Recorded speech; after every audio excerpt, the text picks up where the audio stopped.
Oh snap, Glaze is going live.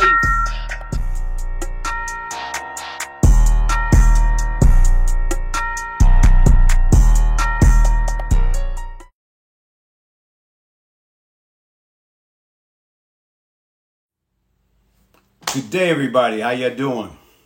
Thank you for joining me. Just in case you're joining me for the very first time, I'm your host, Brian Glaze Gibbs. I got a special guest, live from East New York, my brother, Big Al, a.k.a. Master Mistake Maker on TikTok. Master Mistake Maker on TikTok. How the heck you came up with Master Mistake Maker on TikTok? Well, actually, to be perfectly honest with you, when I decided to get on TikTok, it was my son. My son kept saying, "Dad, you got such an inspirational story. Get on TikTok, get on TikTok." So as I started to get on TikTok, I was saying to myself, I said, "Lord, give me a name that I can use that is catchy. And not only is it catchy, but it really means something."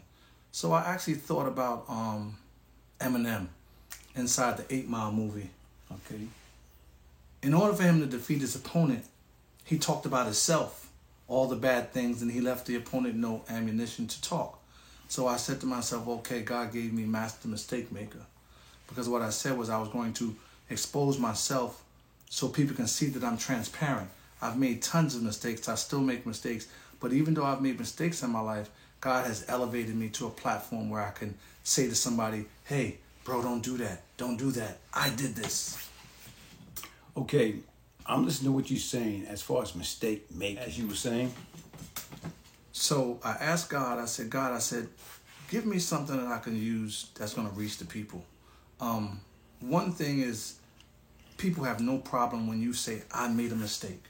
Accountability. So I said I wanted to use my platform to show people that I'm transparent and I've made mistakes, and to be able to look at me now as a success story, and then I can reach people. So Master Mistake Maker was perfect because it makes people say what you said. Why you name yourself Master Mistake Maker? Mm-hmm. And see, look what that is all about, man. It's all about holding yourself accountable.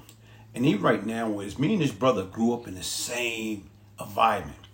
You know, Brooklyn, East New York, Cypress Hill projects. He grew across the street from the project. And to me right now is, guess what?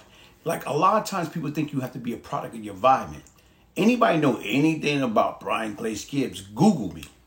You know what I'm saying? Between the age of 14 and 24, I was a menace to society. You know what? I was causing havoc and destroying my community, directly and indirectly. And you know, I hate that person that I once was between the age of 14 and 24 because I want to be down so bad that guess what? I did anything. You know what I'm saying? From A to Z to prove a point. And when you sit back and look at it, what I learned, I didn't know that back then, but I learned that I had a death wish. I was walking around with a death wish, not understanding, because a lot of stuff that I did, I shouldn't be here today. So when you sit back and like I'm sitting here with my man, I'm trying to understand, because here it is, he had a good life.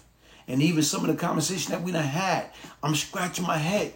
Because once again, right now, was during the time that I was getting in trouble, guess what? You went to the military. I certainly did. So you went to the military. So you know what? You knew right from wrong. But with this brother right here, like he had a heart as big as gold. He wanted to take care of people. He used to. How many people you know would steal from their own freezer? Because he lived in the private houses near the pink houses. You should still go in the deep freezer and steal all type of meat, all type of food to take it to his friends. Why? Because once again, he knew that they was fortunate and his friends and them was less fortunate. So he wanted to be like his friend. So he sacrificed what his dad and mom established and took food off their table to make sure he put food on the less fortunate table. And to me, I think that's a testimony in itself, because a lot of people don't do that. What happened for me is this. At a very young age, I was born with pretty much everything, where we came from. Mm-hmm. Compared to everybody else around me, I had a mother and a father. At the age of 15 years old, my father bought me a Cutlass Supreme. I had everything I could ever want, but I went to school with people from pink houses and people from Cypress. And I seen single mothers and people that didn't have anything. Mm-hmm. So my mind says, why do I have this? I don't deserve this. There's other people that don't have anything. So like you said, Brian, I would actually go in my deep freezer. And my mother said, Alvin, go downstairs and get the chicken wings. And I go to run and get them. And I say, oh, we ate the chicken wings.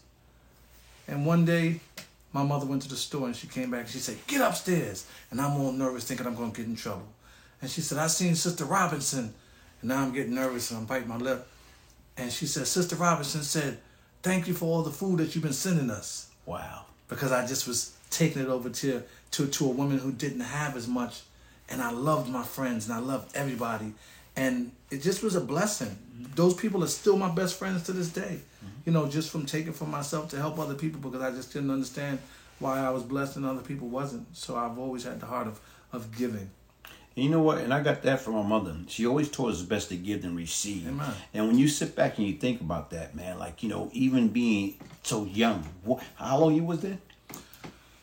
I stayed in Pink House until I was roughly around 19 years old. Okay. I'm not Pink House, I'm sorry, Pine Street. And I hung out in Pink Houses in Cypress until I was about 19 years old before I went to the Army. Okay, so how old you was when you first started robbing from your family, stealing from your family? Probably about 13, 14. 13, 14 years old, man. And people don't understand, like even right now, is if you understand that geographical area, you know, you got Cypress, you got, you know what I'm saying, Pink Houses, and right now you got Linden Plaza. Us being from Cypress and from Pink Houses, you thinking people in Plaza was more fortunate than, you know, everybody else. Plaza was rich. That's the thought. That was the thought. But once again, really, the people that really had it around there was the people that live in private houses. Because once again, that was ownership. Even way back then in the 60s and the 70s and the 80s, these people owning their homes. Whereas, like, you know, sit back and think about it. Even with the house that, you know, you grew up in. Right now what was the value of that house then, and what's the value of that house now? The value of that house now is probably about $750,000. $750,000. But when they purchased it, they probably purchased it for somewhere around $90,000. Okay, and sit back and think about it. But even you see some of them skyrocket and went way up or whatever. Yes. And you know, another thing I want to look at right now, because I know you, okay, Vernon, Ronaldo, may his soul rest in peace and spirit be lifted. Dean, y'all guys, like I say, you know, y'all live in the private houses. Yeah. Why in the heck y'all kept coming to the project, the concrete jungle, man? I'm thinking, honestly speaking, if it was me, I'm not coming in there.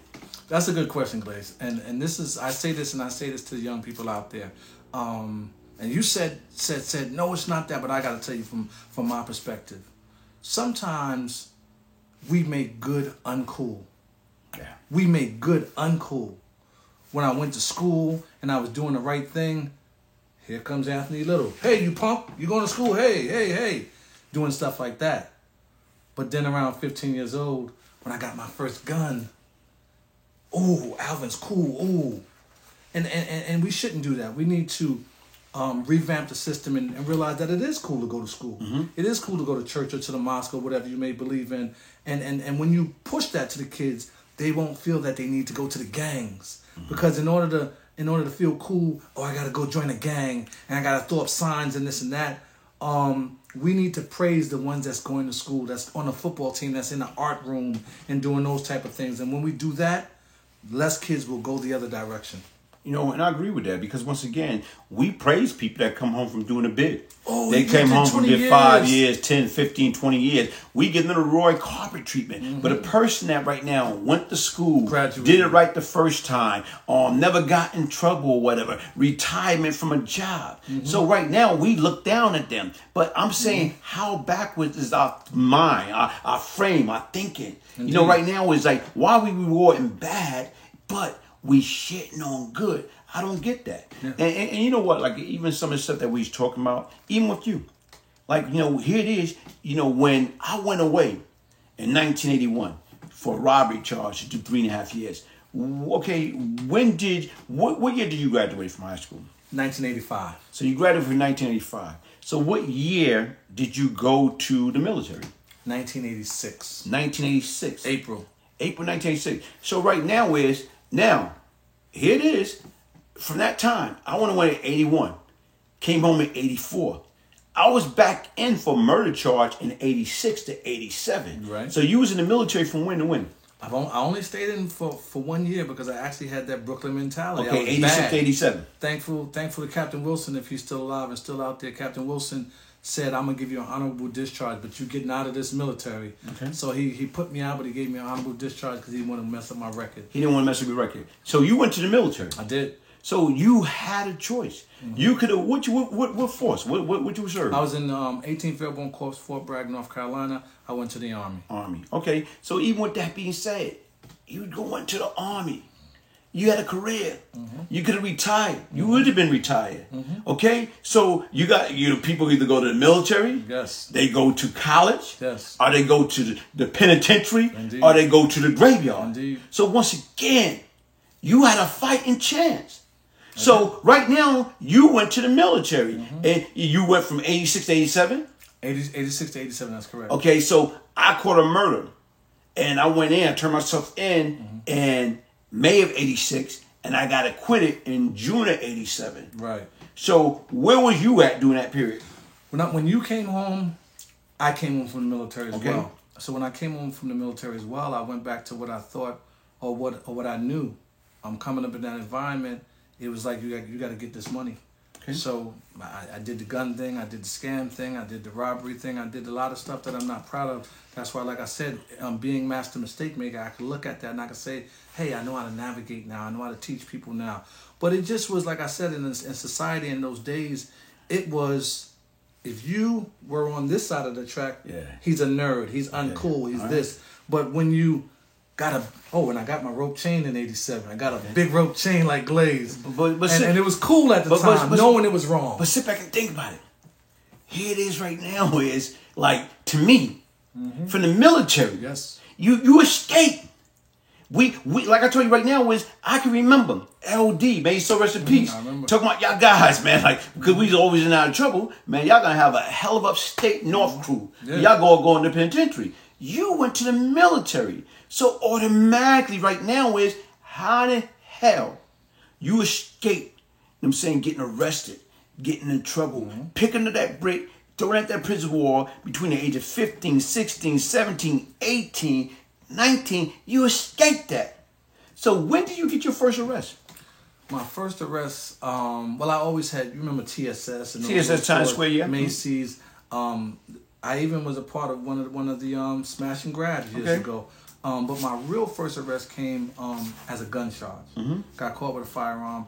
But what happened was, although you say I escaped, my body escaped. Okay. My mind never escaped. Okay. My mind still was thinking that I needed to be down. Cool.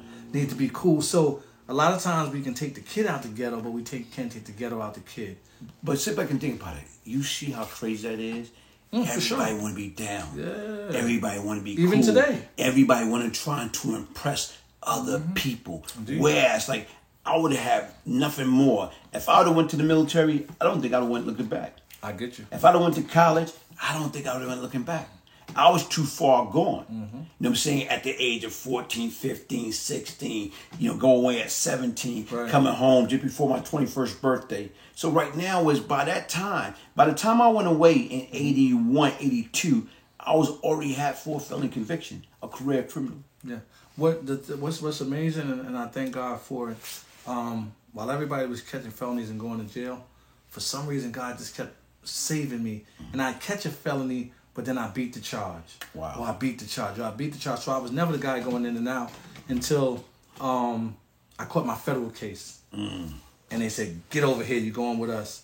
And one thing, I think I may have told you this, but I wrote a friend of mine who actually did some time. I don't want to say his name, but you know who I'm talking about. Yeah. I love you. I'm my OG.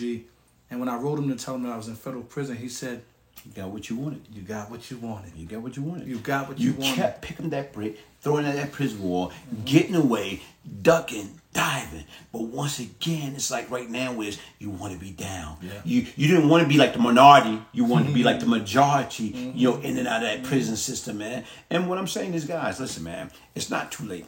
Like I said right now is what this brother right here is, powerful testimony, powerful conversation, powerful, like right now, the next time we meet up, me and him gonna go in depth about how much money that was from Western Union, man. Give me that number, man. $1.5 million. $1.5 million. How this brother right here Yeah. You know what I'm saying? Without a gun. Yeah. Was able to swindle 1.5 million out of Western Union. And like I said right now, listen, man, here. But I don't want to gloat on that. We're not going to gloat on it. It's something that happened, but I do want to say that just like you, and people don't know this, you didn't reach out to me, I reached out to you. Mm-hmm. I always knew Glaze. I knew him from the neighborhood and so forth and so on. He didn't know me because I was a small guy. And when I seen him on I seen him on YouTube, and I was like, oh, shoot, that's Glaze. So I was so impressed at your humility and at your accountability. How you just poured your soul out and said, hey, I did this. I'm not saying it's right, but this is what I did, and this is the new life that I have. And you gave me the courage to say, you know what? I'm Master Mistake Maker. I've made a lot of mistakes. I'm not who I was. This is who God made me. And now I'm over 10,000 followers strong. Shout out to every last one of my TikTok followers on Master Mistake Maker. They encourage me every day. I get up every day, give them inspirational messages, give them funny messages. I pour my soul out and say, hey, these are the mistakes that I made. And one thing about this life is when you redeem yourself, as you always speak about redemption, God will open up the doors for you so people can accept you, the new person that you are. So Alvin is the new person. Hey, Alvin, let me tell you something right now.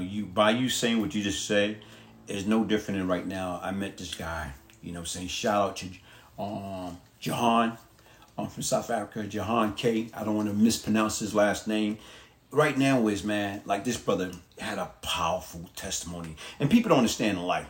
When there's no test, there's no testimony. Amen. This brother right now went through hell. Like you say, by the time he's 28, millionaire, wife, got everything going on at 28. And then all of a sudden right now, lost his wife, lost his, wealth. He almost died.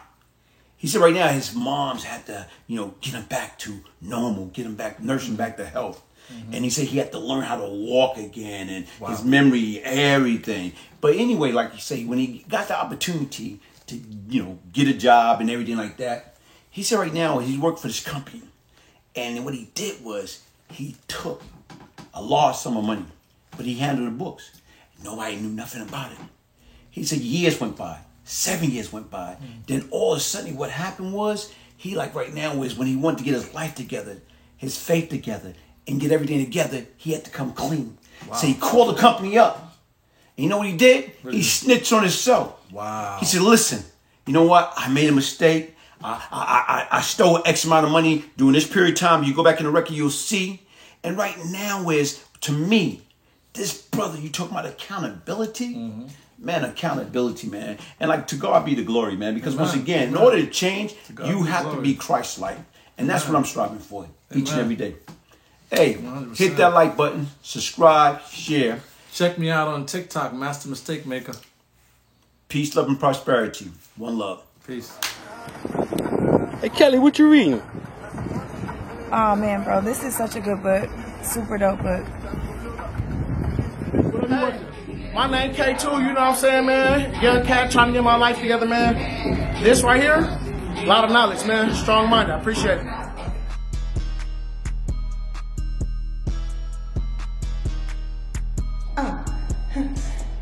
Thank you so much, Brian Gibbs. I love this book so much. I mean, I was a fan of your YouTube channel, but now I'm like a real up close and personal fan. I really love what you have going on here.